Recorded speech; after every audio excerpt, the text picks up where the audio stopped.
Paz, irmãos. Amém? Glória a Deus. Vamos ficar de pé para começar mais um culto. Esse em especial no final de semana que nós estamos comemorando 22 anos, é isso? 22. Estava fazendo umas contas aqui, aí eu assustei um pouco. Falei assim, mas eu tenho 38, eu tenho 15 que eu sou da Sal da Terra, então comecei com 22 aqui. Mas já era crente, viu, Gilbertinho? Engraçado, né? Que eu não sabia que era Caraíba ainda.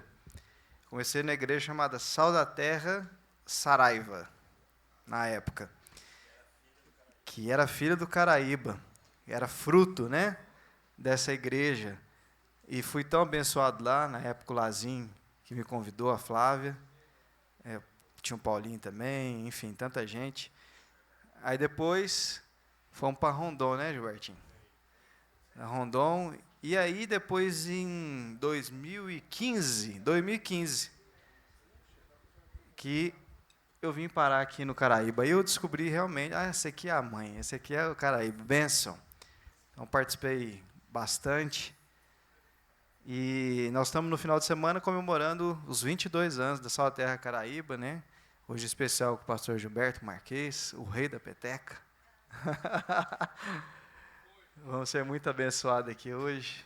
Feche seus olhos e vamos agradecer a Deus. Pai, muito obrigado por esse sábado, privilégio de estarmos aqui, comemorando não só os 22 anos da Sal da Terra Caraíba, mas também celebrando e honrando o seu nome, porque tantas e tantas coisas o Senhor fez nessa casa, nesse lugar, nas nossas famílias.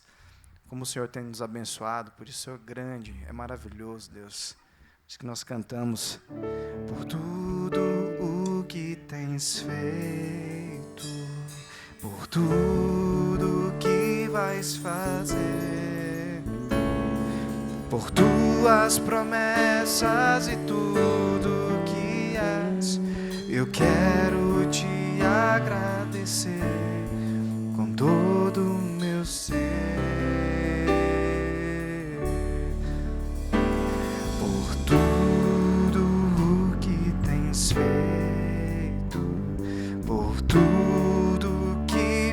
Fazer por tuas promessas e tudo que és, eu quero te agradecer com todo o meu ser. Te agradeço, meu Senhor.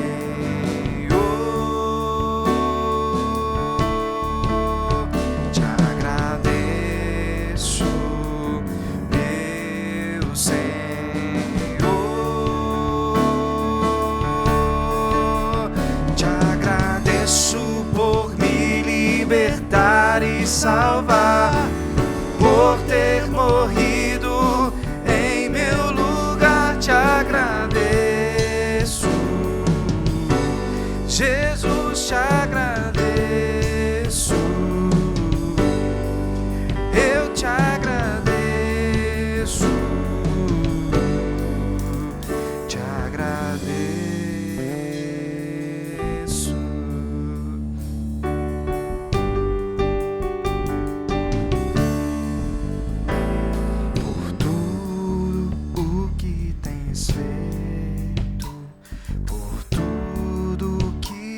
Fazer por tuas promessas e tudo que és, eu quero te agradecer com todo o meu ser.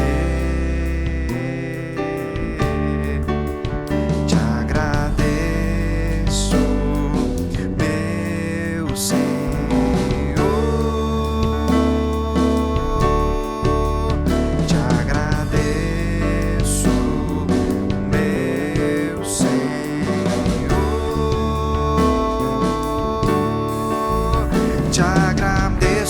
Por me libertar e salvar,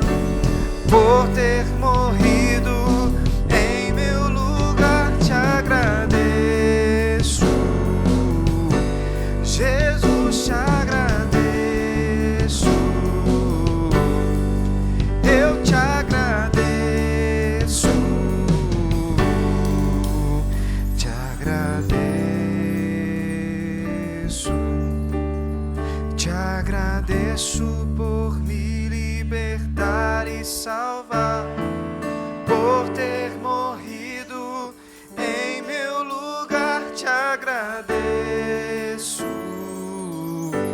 Jesus, te agradeço,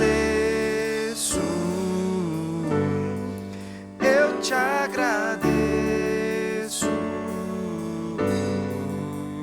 te agradeço, te agradeço, te agradeço.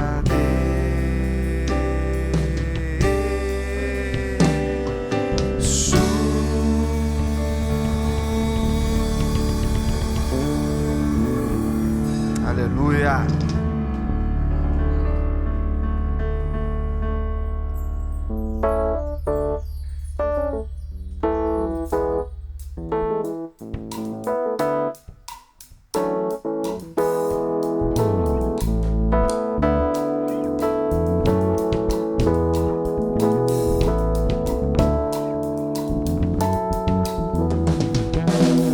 Eu vejo a glória do Senhor hoje aqui, a sua mão, seu poder sobre mim, os céus abertos hoje eu vou contemplar, o amor descer deste lugar. Eu vejo a glória do Senhor hoje aqui, a sua mão, seu poder sobre mim, os céus abertos hoje eu vou contemplar, o amor descer neste lugar. Eu quero ver agora o seu poder, a sua glória inundando meu ser. Vou levantar as mãos e vou receber, vou louvando o seu nome, porque eu sinto o Senhor me tocar.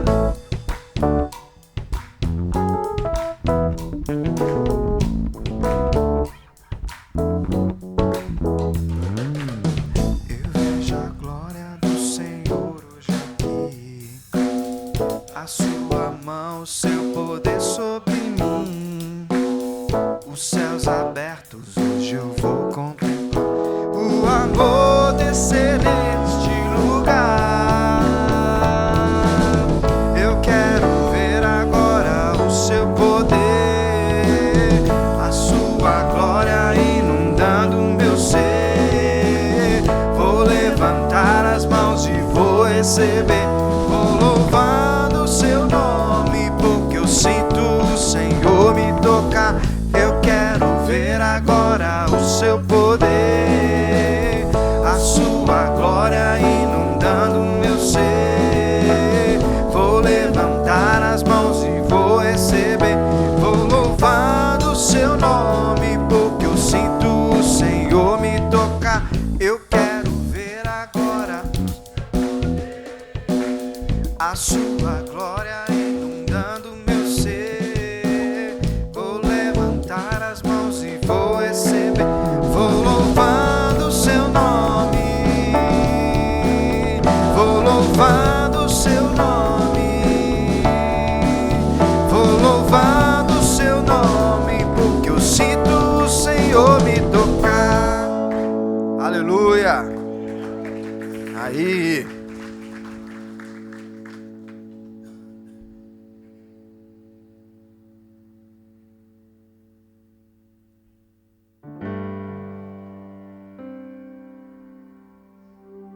Usa-me como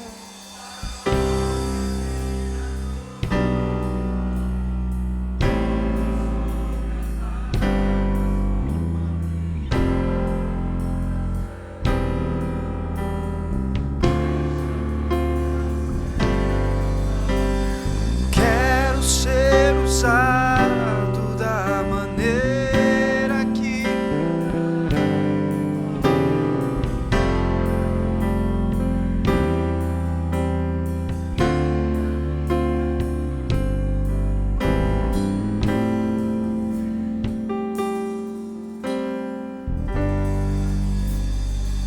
sonda-me, sonda-me, Senhor, e me conhece, quebranta o meu coração, transforma-me conforme a tua palavra, e enche-me que até em mim se ache só a ti.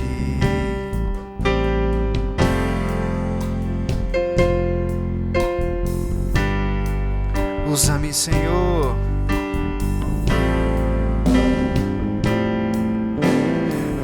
usa-me como um farol que brilha à noite, como ponte sobre as águas, como abrigo num deserto, como flecha que acerta o alvo. Eu quero ser usado da maneira que te agrade, em qualquer hora e em qualquer lugar.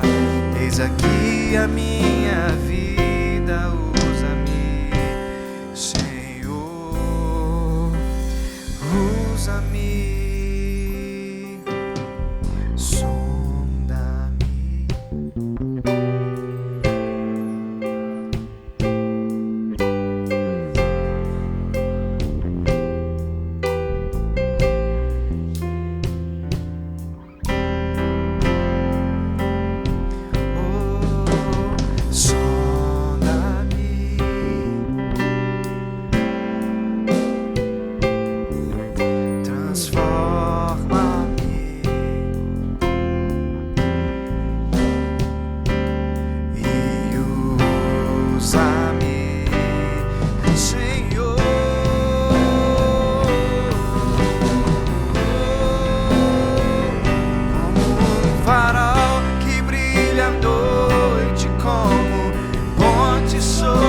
Águas, como abrigo num deserto, como flecha que acerta o alvo. Eu quero ser usado da maneira que te agrade, em qualquer hora e em qualquer lugar.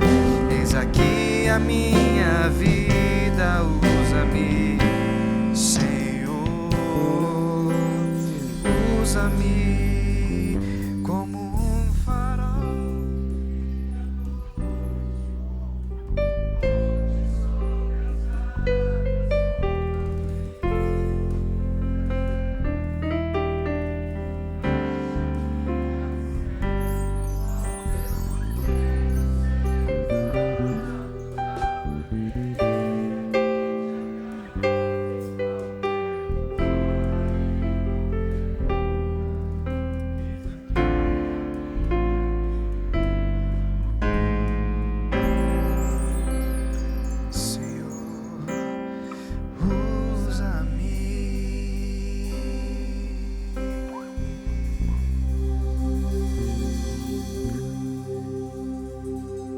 Usando o Senhor. Essa canção diz: em qualquer hora, em qualquer lugar, eis aqui a minha vida. E nos traz também uma reflexão e um grande desafio.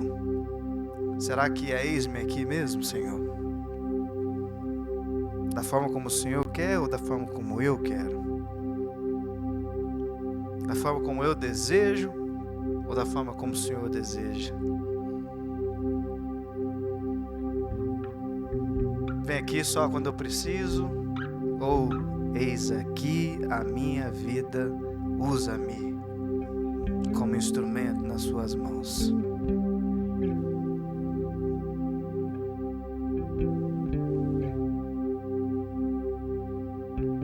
Deus, nós queremos em nome de Jesus, Pai, dizer que por muitas vezes não é em qualquer hora, em qualquer lugar,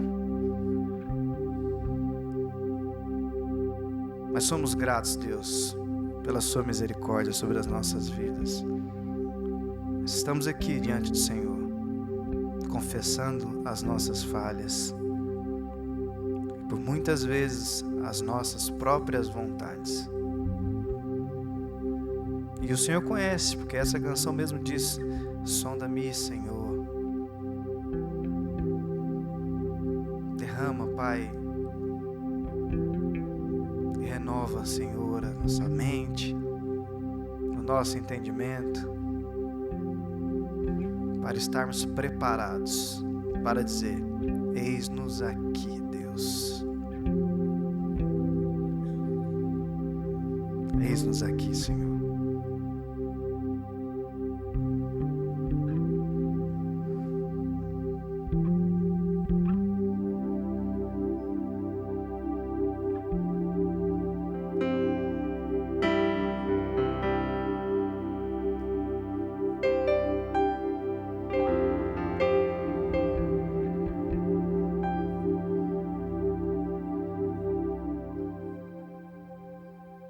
Te amo, Deus, tua graça nunca falha. Todos os dias eu estou em tuas mãos. Desde quando me levanto até eu me deitar, eu cantarei da bondade de Deus. Te amo, Deus, tua graça nunca falha. Todos os dias eu estou em tuas mãos.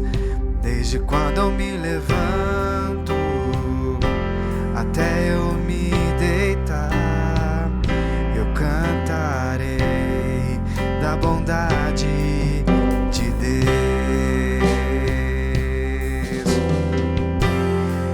És fiel em todo tempo, em todo tempo tu és tão bom.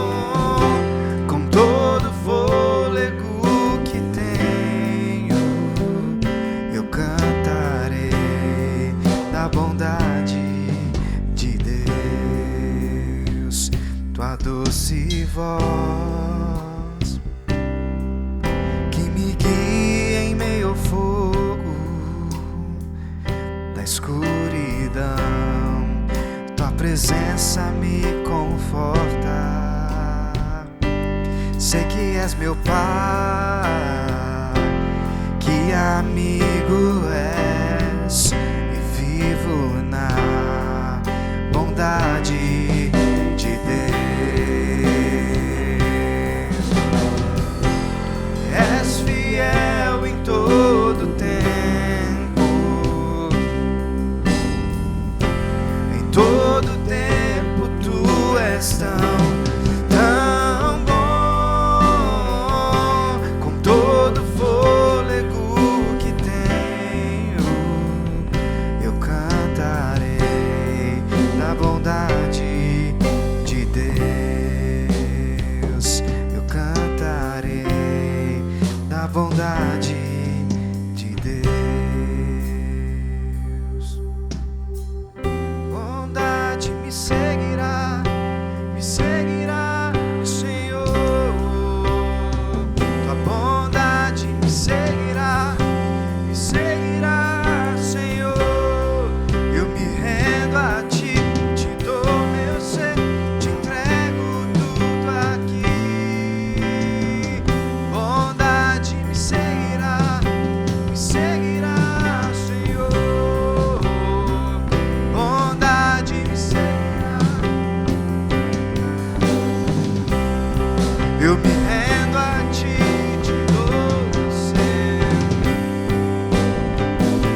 Aleluia.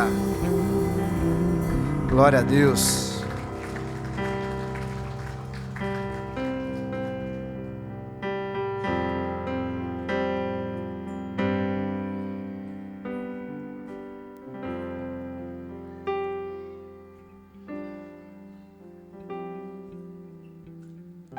Aleluia. Nós do Conselho do Caraíba, a gente normalmente quando vai chegando o aniversário da igreja, a gente sempre busca convidar alguém que já foi parte de tudo isso que a gente tem vivido. São 22 anos. E nesses 22 anos nós já vivemos muita coisa boa, muita coisa que a gente pôde ver a mão de Deus nos sustentando, nos agraciando, nos levando. Sabe assim, aquela coisa gostosa de poder estar sendo guiado por quem conhece das coisas. E esse ano não foi diferente. O primeiro que a gente vai estar recebendo aqui é o pastor Gilberto. Vem cá, Gilberto, vem cá, Kelly. Chega aqui um pouquinho para a turma lembrar de vocês. Pastor Gilberto, quando eu vim para cá em 2005, o pastor Gilberto era um dos pastores do Caraíba, e nessa mesma data que eu vim, ele foi para o Vigilato. Então ele está lá no Vigilato desde então, e eu estou aqui desde então, né? A gente acabou que inverteu. E o Gilberto e a Kelly, então, já tiveram o privilégio, o prazer, a alegria de estar com muitos irmãos. A gente é muita gente nova aqui, né? Que talvez não conheça vocês, mas temos aqueles também que sabem daquilo que vocês semearam nesse trabalho, né? E a gente tem colhido muita coisa boa, graças a Deus, né? Então, eu queria estar orando com o Gilberto e com a Kelly. O Gilberto, então, vai estar compartilhando. Se a Kelly quiser falar alguma coisa também, fica à vontade, tá bom? Mas estenda a sua mão, vamos abençoar essa casa, esse homem, essa mulher de Deus que tem feito muitas coisas no reino do Pai. Pai, muito obrigado. Obrigado porque é tão gostoso a gente poder estar comemorando mais um ano de vida dessa congregação. E mais gostoso ainda, Pai, a gente poder estar trazendo para estar conosco pessoas como o Gilberto, como a Kelly, que já abençoaram tanto, Deus amado, essa congregação. Hoje estão lá trabalhando também, abençoando o Vigilato e tantas outras igrejas através do ministério que o Senhor deu a eles, ó Pai, pela vocação de cada um deles do Senhor. E a gente te agradece por estar recebendo esse casal aqui com a gente. Pedimos que o Senhor abra agora o nosso entendimento, ó Deus, para que a palavra do Senhor, através da boca do teu servo, possa fazer toda a diferença. Nós sabemos, ó Deus, que hoje à noite, como parte dessa celebração, Senhor, o Senhor vai tocar os nossos corações. E, portanto, eis-nos aqui, como a gente acabou de cantar. Pai, eis-nos aqui, que o Senhor possa operar o teu querer, a tua vontade. Usa a vida desses amados e nós nos colocamos, ó Pai, debaixo da tua presença, Senhor, para receber o que o Senhor tem para nós através deles. No nome de Jesus. Amém? Amém. A casa de vocês. Gente, que delícia estar nesse lugar. Confesso que quando eu cheguei aqui, eu senti assim, não sei se a igreja subiu, se o céu desceu. Sabe aquela sensação gostosa quando a gente casa, fica um tempo fora, e aí a gente volta na casa dos pais, e a gente reconhece a família, tem saudade da família. A gente está em Uberlândia, né? Pouco distante, aqui no Vigilato. Mas a gente sente muita saudade desse lugar, porque o Caraíba foi muito importante para nós, pelo salto que a gente deu, foi de fé, porque a gente chegou em 2002, né, Gilberto, a gente foi enviados para a Inglaterra, ficamos 2 anos, 2002, então 2005 já fomos enviados, ficamos pouco tempo no Caraíba, mas foi tão intenso, foi muito intenso. Muitos que estão aqui, a gente começou, né, arrancou as pedras, e foi aquele início que a gente falou, a gente crê nessa igreja do Caraíba, então tem muito carinho por vocês, pastores da minha vida, que eu amo, que são inspiração para a minha vida, né? A gente segue e suporta as dificuldades, muitas vezes é difícil, gente. E aí eu olho para trás, eu tenho tanto gratidão e privilégio de ter sido parte de casas tão que a gente ama tanto e se inspira tanto, que é a casa do Cezinho, do Marcos, tantos outros que estão aqui, tantas pessoas que estão sentadas que eu também me inspiro, amo, né, Naninha, Marquinhos, essa casa de amor que nos acompanhou tanto. Eu estou falando, estou arrepiando, gente, porque, olha, Olímpia, que lindo. Que saudade de vocês, não tinha visto vocês. Gente, é muito bom, eu queria dizer assim, e declarar a força do Senhor sobre essa igreja, que vocês estão sustentados na rocha, né? E que esse lugar cada dia mais vai acolher, porque eu entrei aqui e falei, César, que delícia. Gente, eu não conhecia a igreja, pensa, que loucura. E eu senti, assim, uma igreja acolhedora, sabe? Que delícia que está esse lugar. Que delícia mesmo. Então, eu quero declarar sobre vocês toda a força, todo o ânimo, toda a alegria, viu? Para receber mais e mais famílias nesse lugar, que vocês possam acolher como eu fui acolhida um tempo aqui, em nome de Jesus, viu? Declarar isso sobre vocês. Parabéns pelos nossos 22 anos. Vários que me abraçaram falaram, você faz parte? Eu falei, lógico que sim. Ninguém me convence que não. Né? Eu faço parte dessa família e me sinto confortável nesse lugar. Poderia ministrar, mas o Gilberto que vai ministrar. Mas eu posso voltar depois. Amém? Deus abençoe. Ele fica doido, porque eu adoro falar. Amém. Aleluia. Não, dando continuidade na palavra da Kellen, a gente se sente honrado mesmo. A gente fica muito feliz. É uma história que passa na cabeça da gente, né? Eu me lembro quando eu vim para cá, foi um momento muito especial da minha vida, porque eu estava retornando do Reino Unido. Até então eu fui enviado pela Centro-Oeste e estava voltando para o Caraíba. Então sempre há um aperto no coração, né? Eu vou para lá e tenho pouca intimidade com muitos lá e tal, e foi muito legal, foi muito bom. A gente participou, foi um momento de muita maturidade, e até é isso que eu quero compartilhar com vocês, porque 22 anos, né, traduz também muita maturidade, muito crescimento, né, e o texto que eu quero compartilhar com vocês diz respeito a isso, e se eu pudesse dar um título, né, para a minha ministração hoje, seriam os 3 níveis de maturidade que nós podemos e devemos alcançar, ok? Bom, eu queria, antes da gente começar, que você colocasse a mão no seu coração, fechasse seus olhos e repetisse assim comigo. Senhor, graças te damos, te pedimos a orientação do Senhor, que teu Espírito nos convença a respeito de todas as coisas. Amém. Eu vou citar um texto aqui que está lá em Deuteronômio 6. Eu tinha separado do verso 1 ao verso 13, mas eu vou ler só o verso 5, que diz assim: foi quando Moisés separou o povo e estava instruindo o povo para herdar a terra prometida, estava tirando o povo, né, do Egito para conduzir para o deserto e assumir a terra prometida, Canaã. A gente pensa que não, mas houve condições, houve critérios para o povo assumir a terra prometida. Não foi uma promessa de qualquer jeito. Então, não foi um negócio assim, vocês vão caminhando, e lá vocês vão entrar de qualquer jeito. Não, havia condições. E essas condições também eram condições em termos de maturidade. Tanto é verdade que Deus não admitiu certos comportamentos, certas manias ou certos costumes. Então, o povo tinha que avançar, tinha que amadurecer. E, no entanto, muitas pessoas ficaram pelo deserto, diz a Bíblia, porque não entenderam. E não entenderam por quê? Porque lhe faltaram consciência a respeito de tudo aquilo que Deus estava querendo produzir e produzindo ao seu povo. A Bíblia diz que não faltou nada, não faltou alimento, não faltou água, não faltou comida. E, no entanto, muitas vezes o povo murmurou, olhou para trás, questionou e quis, né, viver um certo saudosismo do Egito. Foi onde Deus também foi trazendo condições, e essas condições foi até uma punição, de forma com que essas pessoas não herdaram a terra prometida. Mas esse texto diz assim, lá no verso 5, amarás o Senhor, o teu Deus, de todo o teu coração, de toda a tua alma e com todas as suas forças. Ou seja, quando Deus disse que iria conduzir o povo, Deus disse, eu sou o seu Deus, eu vou estar do lado de vocês, eu estou tirando vocês da escravidão.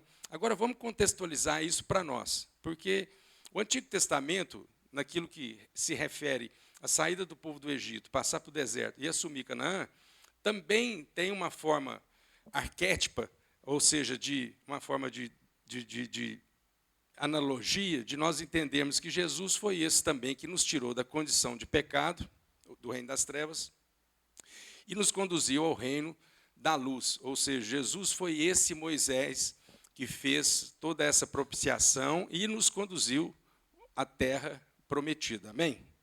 Então é preciso que a gente entenda que não dá para fazer ou não dá para viver mais ou menos. No reino de Deus não existe mais ou menos. Tanto é verdade que lá em Eclesiastes 9, Salomão fala assim: tudo que lhe vier à mão, faça com todas as suas forças, com todo o seu querer, com tudo que você tem, com tudo que você puder empenhar.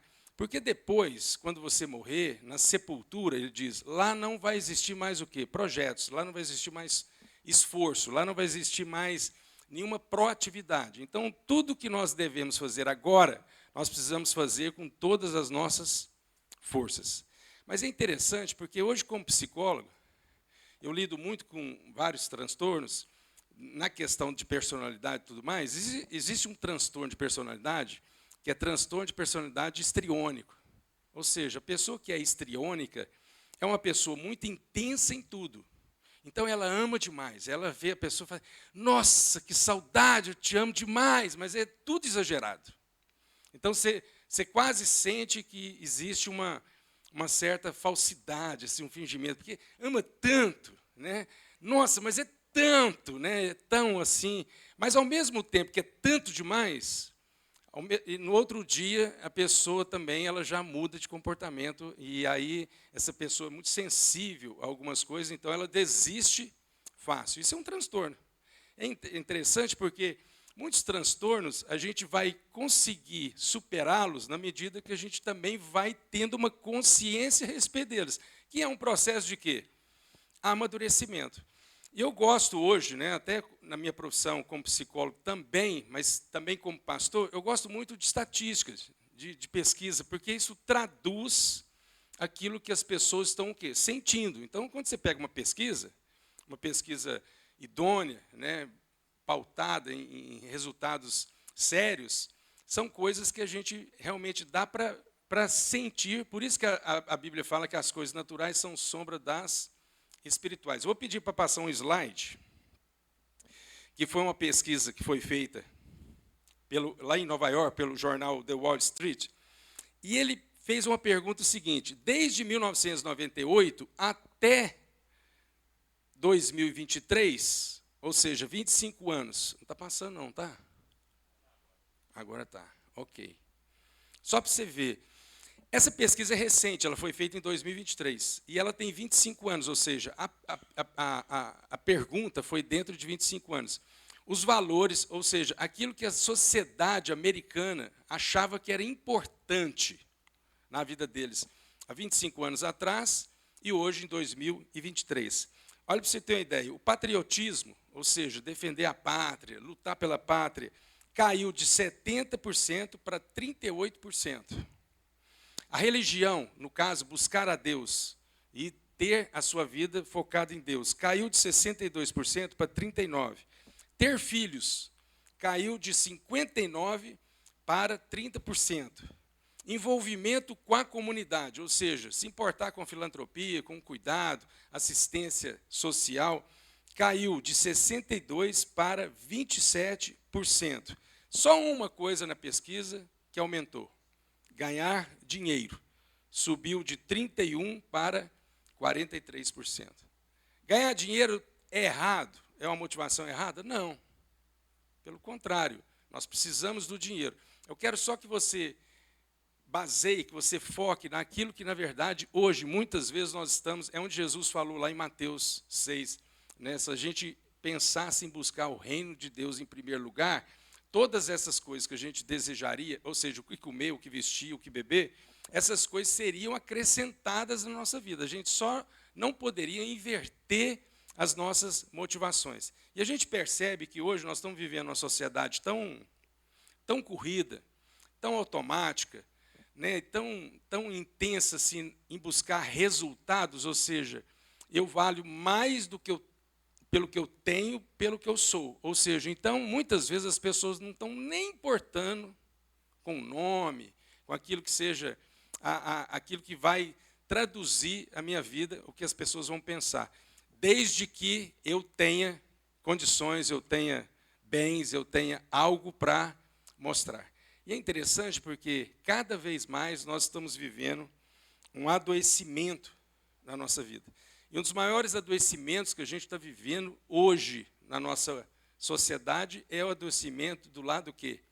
Emocional. E o adoecimento emocional tem também respeito àquilo que seja a nossa maturidade, aquilo que é o meu entendimento, aquilo que é a minha compreensão, aquilo que é o meu discernimento com relação à vida, as minhas emoções, os meus sentimentos, as minhas relações, como eu lido, como eu enfrento um problema, como eu lido com o erro, ou seja. E aí, é interessante porque quando a gente fala de Jesus, e aí eu quero citar João Batista lá em João, ele começa a dar testemunho de Jesus. Ele fala assim que ele não era importante. Ele fala assim, é preciso que eu diminua para que Cristo cresça. Então ele fala que tudo que a gente pode receber, a gente só pode receber aquilo que vem do alto. Então, João Batista, num certo momento no seu ministério, ele vai desconstruindo a força dele, ou seja, ele vai tirando tudo aquilo que as pessoas viam nele como um profeta e vai passando isso para Cristo, ou seja, porque ele iria viver esse momento onde ele mesmo iria batizar Jesus Cristo, depois eles iriam se separar, João Batista ia para outro lugar, e Jesus, então, começaria ali na Judéia o seu ministério. Mas é engraçado porque, depois do batismo, Jesus, então, se reúne com as pessoas e começa o Sermão do Monte.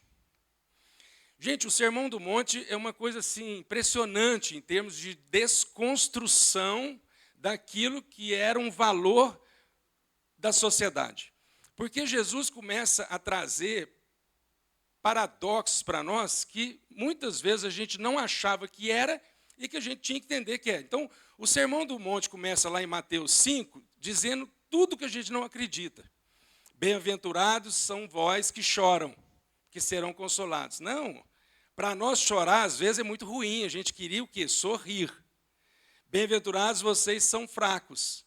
Bem-aventurados vocês que são perseguidos. Puxa vida, Jesus só está falando o inverso daquilo que a gente... Bem-aventurado é os pobres de espírito.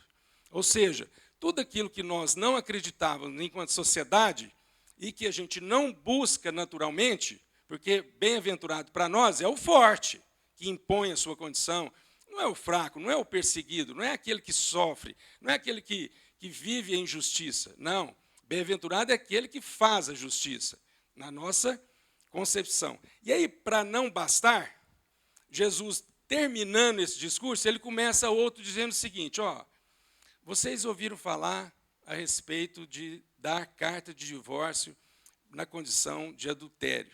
Então, eu estou te dizendo o seguinte, se você olhar para uma mulher com um olhar impuro, você já adulterou. Aí ele vai piorando mais ainda, porque Jesus vai desconstruindo muita coisa na cabeça da gente, e ele vai dizendo, vocês amam seus amigos, mas, na verdade, agora vocês têm um desafio de amar quem? Os seus inimigos. Jesus está dizendo, vocês são o sal da terra, e o sal precisa trazer o quê? Sabor. O que Jesus está dizendo? Que nós não vamos dar conta, nós não vamos conseguir sempre viver de aparência. Nós não vamos dar conta de viver como bons cristãos, como bons crentes, de aparência. Jesus está dizendo que, na verdade, existe um desafio na nossa vida, e esse desafio começa em nós, dentro de nós e na nossa casa. Porque muitas vezes, naquilo que a gente fica se esforçando a manter uma aparência, lá em São Paulo, eu esqueci o órgão que fez uma pesquisa, eu acho que foi a Universidade Mackenzie, lembrei. Eles fizeram uma pesquisa sobre violência doméstica. Pasmem, mas 40% das mulheres que responderam que já sofreram violência doméstica em termos de apanhar, violência psicológica e violência verbal, todas elas eram evangélicas. 40%. Ou seja, na pesquisa, a gente não tem o relato se o marido era evangélico. As mulheres eram. Mas, o que subentende-se? Que, às vezes, o nosso desafio não está somente em acharmos que somos, mas o nosso testemunho ser um testemunho de transformação, de vida, onde Jesus falou que a gente conhece uma árvore pelos frutos. Bom, queria fazer essa introdução, agora eu quero, então, compartilhar com vocês. Eu queria que você abrisse sua Bíblia lá em Mateus, no capítulo 7.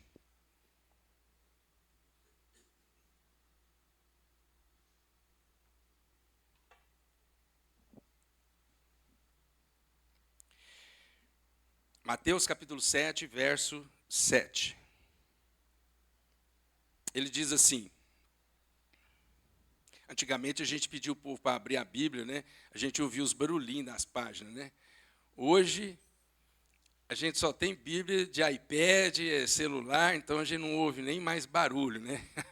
A gente aposentou, eu fico andando com a minha Bíblia de papel, porque eu ainda fico com culpa, assim, de não usá-la, mas, na verdade, eu uso ela, fico rabiscando e tal, porque, puxa vida. Mas Jesus, então, Mateus capítulo 7, verso 7, diz assim, pedi e dar-se-vos-á, buscai e encontrareis, batei e abrir-se-vos-á. Aí depois ele continua, porque todo aquele que pede, recebe, todo aquele que busca, encontra, e todo aquele que bate, se abre. Eu sempre entendi esse texto como 3 ações que Jesus, ou 3 verbos que Jesus diz que nós deveríamos viver na nossa vida, ou seja, uma certa proatividade.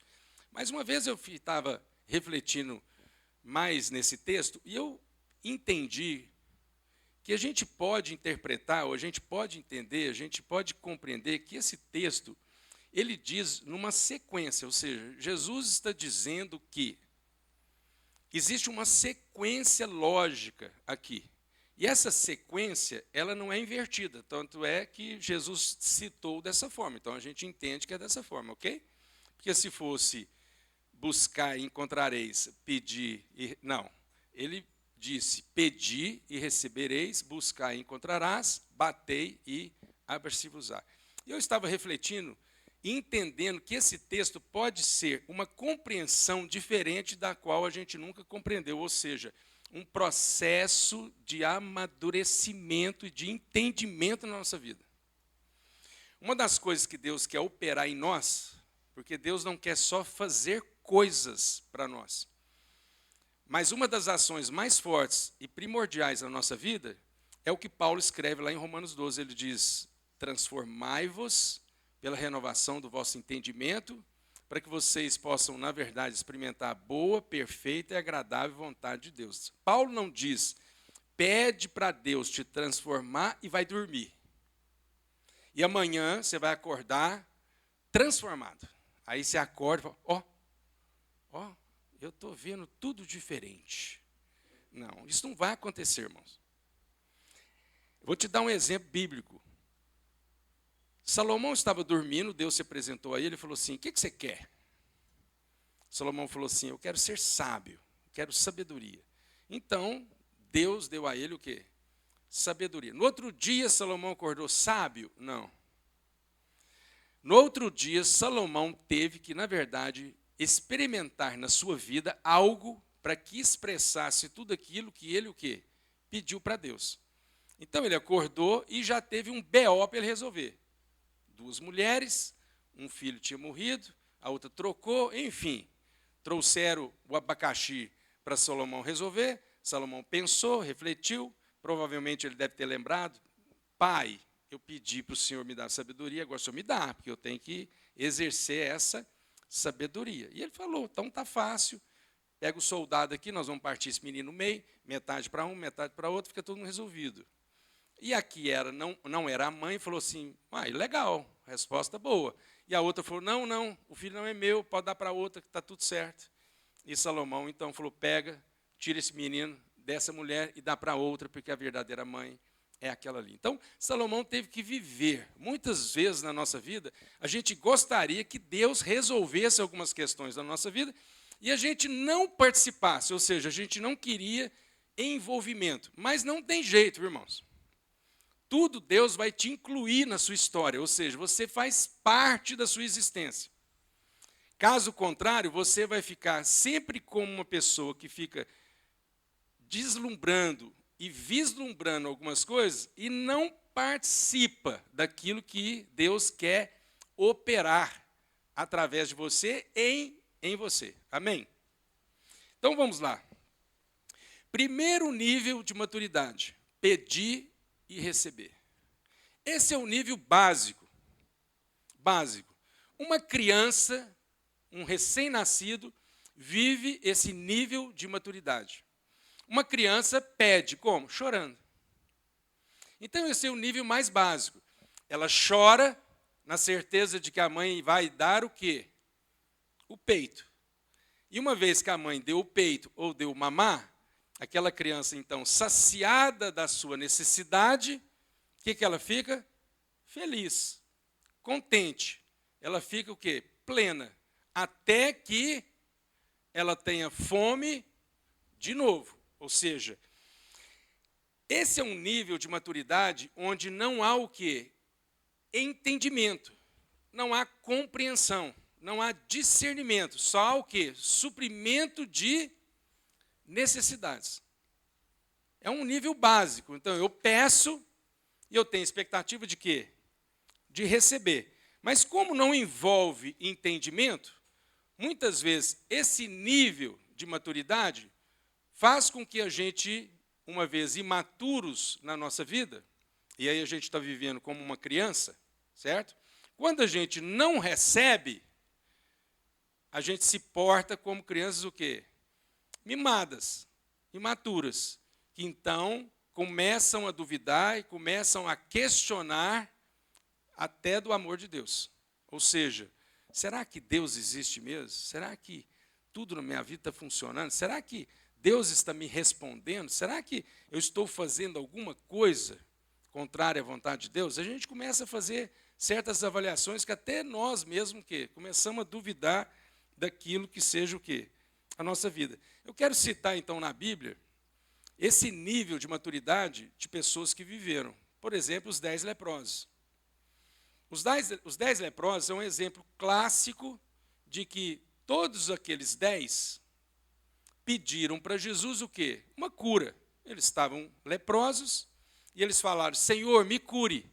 E Jesus foi lá, independentemente, e curou todos os 10. E a Bíblia fala que eles foram embora, mas somente um que teve o quê? Um discernimento, ou seja, ele teve um entendimento diferente. Ele falou assim: gente, será que a minha vida é só isso mesmo?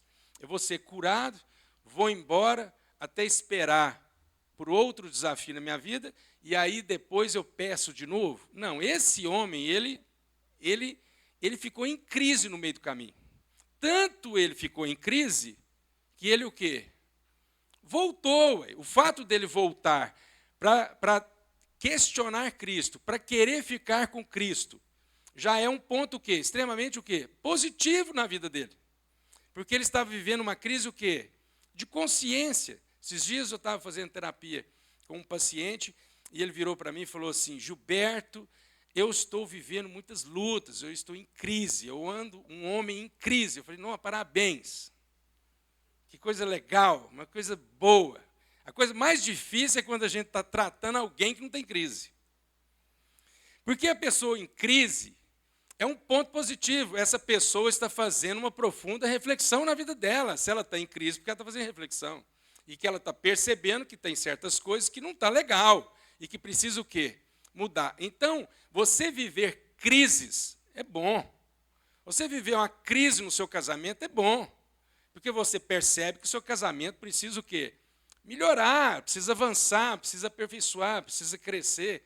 Então a gente não pode, por isso que Paulo diz, a gente não anda pelas coisas que a gente vê, porque as coisas que a gente vê é temporal, é passageiro. A gente anda segundo aquilo que a gente crê, que as coisas que a gente crê são eternas. Então a gente não vive segundo o quê? Uma circunstância. A gente vive segundo aquilo que, na verdade, nós o quê? Isso é fé. Fé é a certeza das coisas que eu creio, Mas até hoje eu não estou vendo. Depois que eu vi, não é o quê? Fé. Outro exemplo na Bíblia é a mulher samaritana.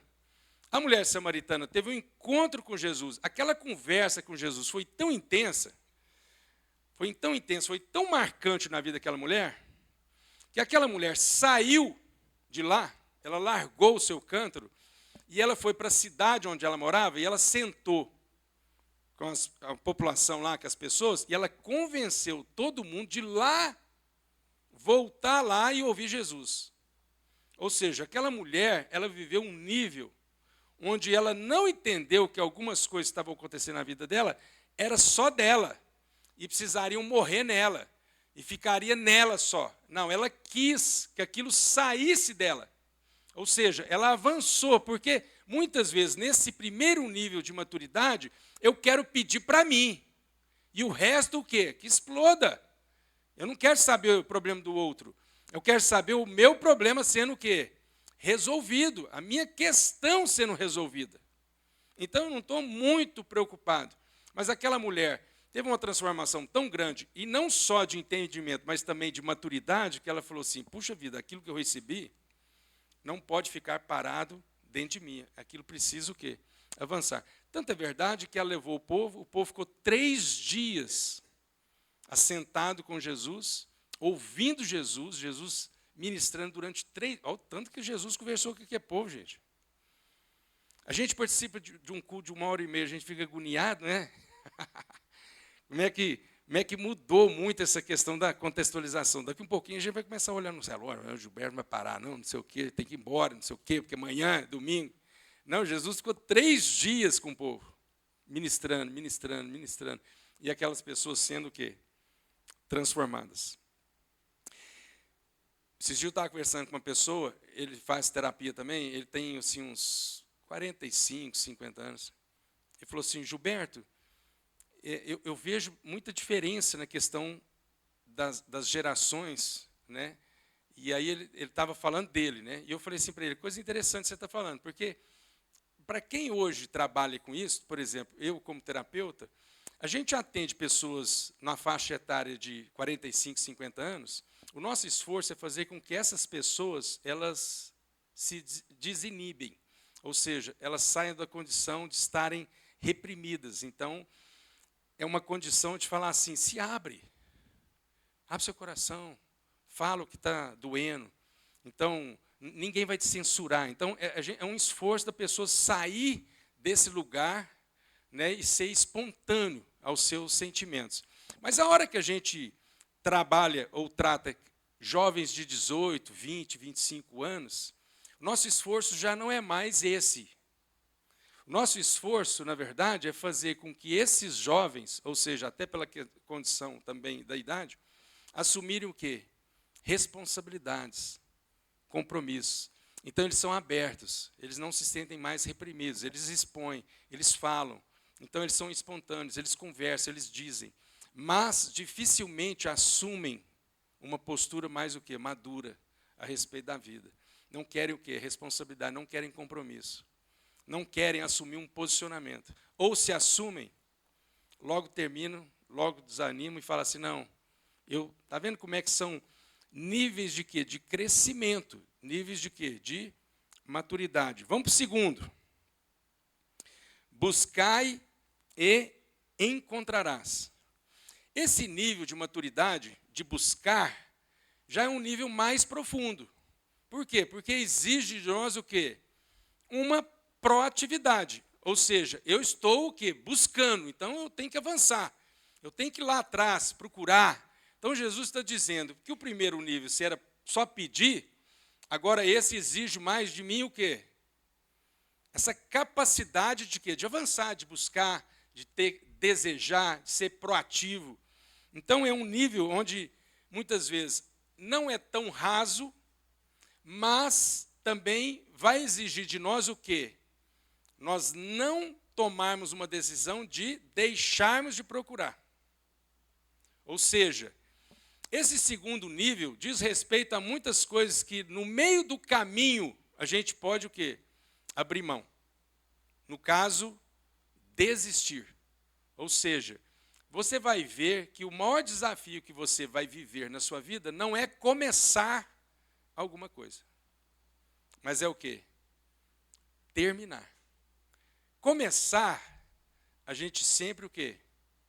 Começa. A gente sempre está animado, a gente sempre está empolgado. Um dos maiores transtornos que a gente enfrenta na psicologia, certo?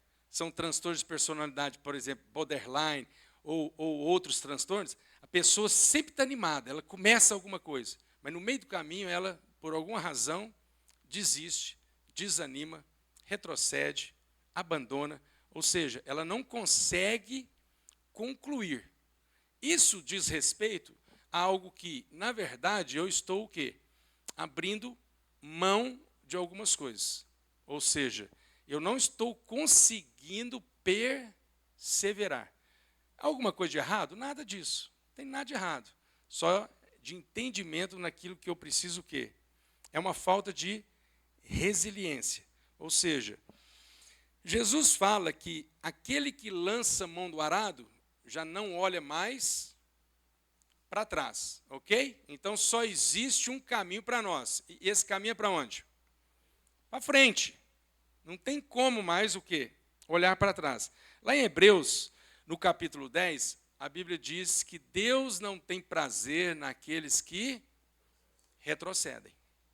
Ou seja, aqueles que dão um passo atrás, aqueles que desistem. Por isso que Deus foi enfático com relação à mulher de Ló, foi Ló, né? A mulher de Ló, quando ele disse, não olhe para trás. Por quê? Porque Deus não queria que as pessoas vivessem um saudosismo, não é nada disso, porque Deus, na verdade, estava fazendo com que o povo pudesse entender que agora, a condição de lá atrás, ele não queria que o povo o quê? Retornasse para aquilo lá, mas eles avançassem na vida deles em termos de quê? De crescimento, de aperfeiçoamento. Então, quando, na verdade, ela olhou para trás, isso traduziu uma desobediência naquilo que Deus disse. O seu caminho é para frente. Ou seja, não há como mais nós desistirmos. Então, muitas vezes na nossa criação, a gente fala que a gente teve limites prejudicados. Né? Na abordagem que eu trabalho na psicologia, existe um esquema que a gente fala que são limites prejudicados, ou seja, a gente não dá conta de manter uma coisa, então a gente não tem condição de avançar, ou seja, numa perspectiva de trazer algo e perseverar. Os antigos falavam, né, força de vontade, né? Meu avô falava muito isso. Ah, meu filho, falta força de vontade no povo. Mas isso muitas vezes são limites prejudicados e que muitas vezes foi em detrimento até da criação. Não que a gente culpe pessoas, mas pais que foram muito permissivos, ou seja, não impunham limites, não impunham condições, onde as crianças foram muito permissivas, muitas vezes essas crianças não souberam criar o quê? Limites na sua vida. E muitas vezes elas vão recuar, porque não souberam ouvir o quê? Um não. Não, não pode. Nós estamos vivendo, muitas vezes, uma geração que não está sabendo lidar com o quê? Com a frustração. A frustração deveria ser algo que nos entristecesse, mas não nos impedisse de o quê? De avançar. E hoje, muitas vezes, as pessoas estão desistindo, e até desistindo da vida, por conta de quê? Por conta da frustração. A frustração não é um sentimento ruim. A frustração é naquilo que eu me deparo, naquilo que eu tenho consciência, daquilo que eu não consegui, ou seja, eu gerei uma expectativa. E aí essa expectativa não foi correspondida, não tem problema. Eu, então, sei superar o quê? A expectativa que não foi o quê? Correspondida e lido bem, positivamente com o quê? Com a frustração. Se tem uma bobagem que às vezes o povo fica falando aí, ó, não gere expectativas, não crie expectativas. Deixa eu falar uma coisa. É impossível nós não termos expectativas. Isso faz parte da gente. Tudo que você for fazer na sua vida, você vai gerar expectativas. Só que, na verdade, você precisa ter uma consciência mais clara das suas o quê? Expectativas. Existe uma habilidade psicológica que chama consciência realística. O que é isso? É você ter uma consciência em cima de uma realidade melhor na sua vida. Por exemplo, você pode adoecer na sua vida? Um dia? Pode? Pode não, você vai. Você vai, você pode ter certeza que você vai. Ah, o Gilberto rogando praga. Não, você vai ficar doente. Mas o dia que você ficasse doente e você recebesse um diagnóstico, às vezes não legal, você, na verdade, não entraria em crise. Você poderia ficar até triste, falar assim, ó, foi hoje. Hoje eu recebi esse diagnóstico. Mas, como, na verdade, eu tenho uma consciência realística a respeito da minha vida, vou avançar, vou superar e vou meter bronca. Você pode passar por um problema financeiro? Pode não, você vai. Um dia você vai passar um problema financeiro.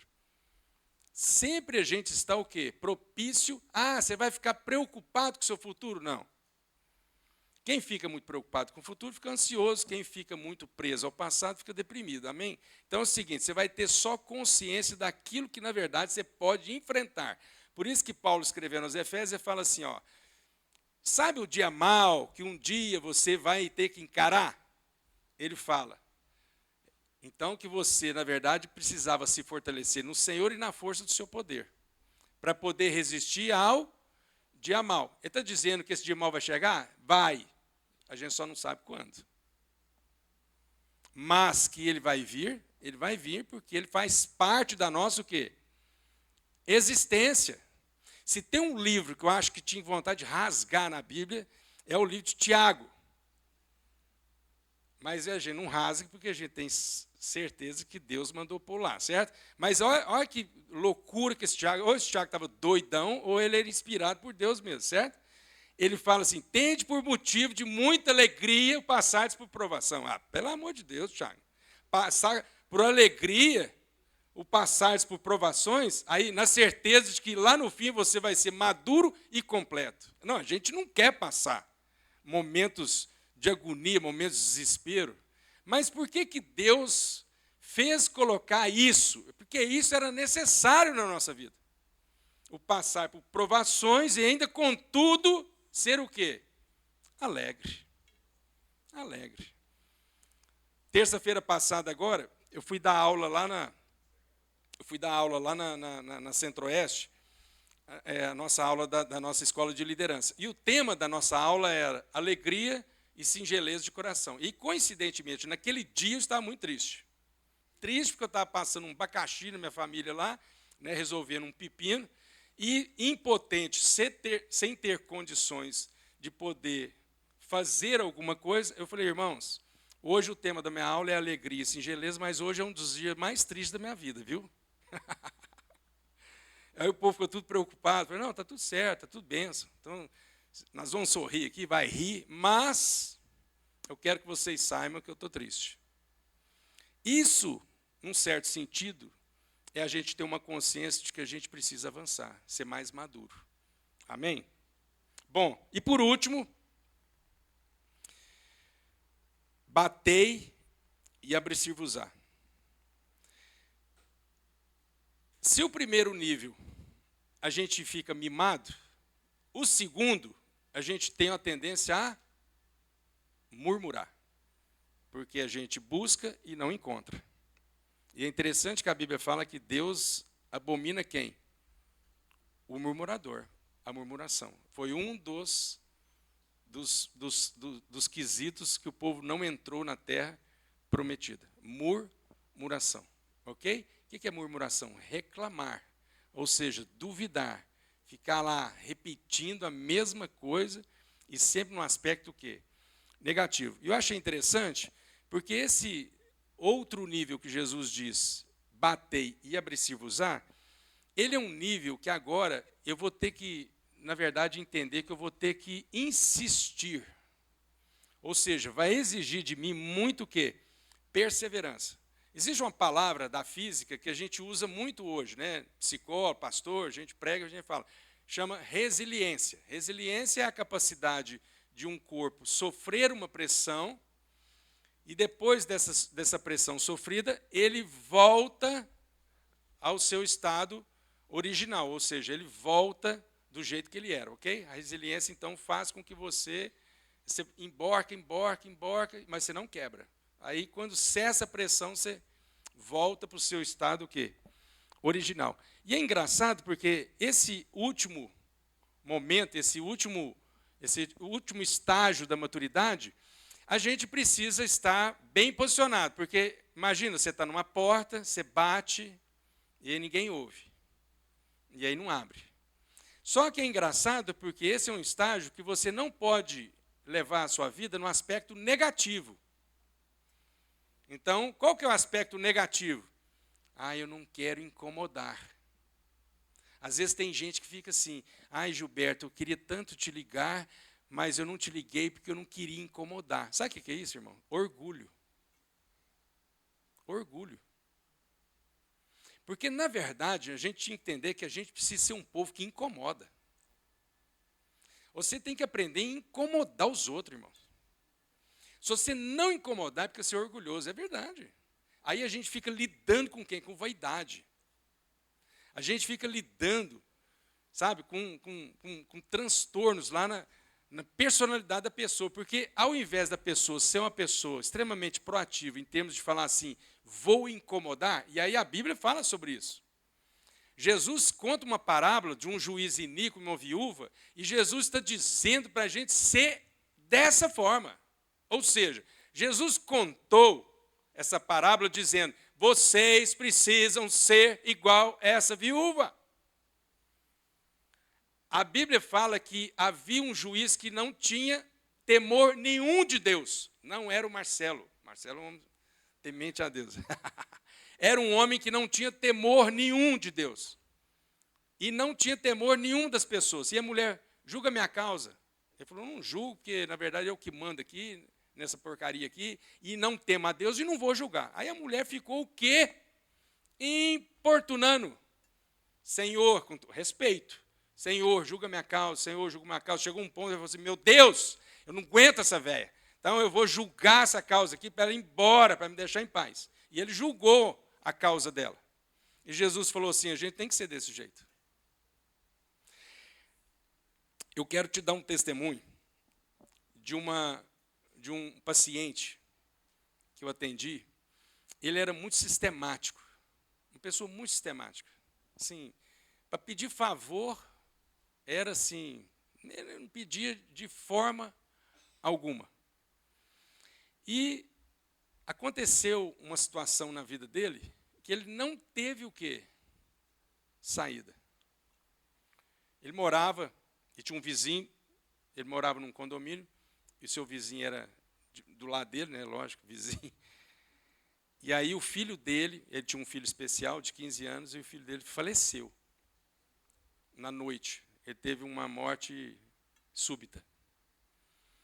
E ele ficou desesperado. Isso era 3 horas da manhã. Ele não tinha avisado a esposa dele. Ele viu o filho dele morto na cama e não sabia o que fazia. Aí, naquele exato momento, ele venceu ser um homem sistemático, ele venceu ser uma pessoa que, na verdade, achava que atrapalhava as pessoas. E ele atravessou a rua, foi lá no vizinho dele. E ele gritou o vizinho dele na janela. E a esposa do vizinho acordou na cama e falou, bem, tem alguém que está gritando aí, está chamando a gente. Aí o vizinho dele chegou lá embaixo, assim, em cima, a casa dele é de 2 andares, falou assim, o que foi que aconteceu? Ele falou assim, me ajuda, meu filho morreu. Aí esse cara desceu, abriu a porta, chamaram funerária e tal, e deram assistência.